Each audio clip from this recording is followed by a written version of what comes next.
Ticharumbidza mambo wedu, torumbidza kwayana.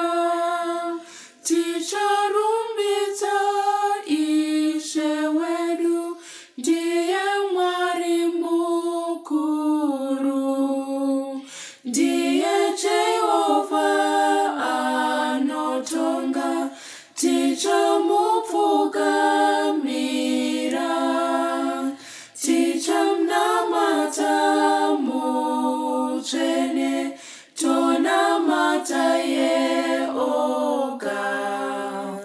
Anotonga denga nenyika, anotonga vapenyu. Ndiye Ishe wenyika dzose, ngatimurumbidzei.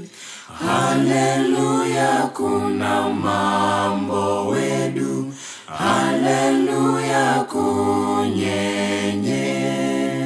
Haleluya kuna Ishe wedu, ndiye Mwari mukuru.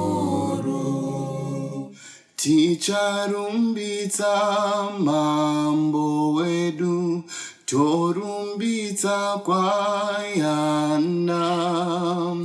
Ticharumbidza Ishe wedu, ndiye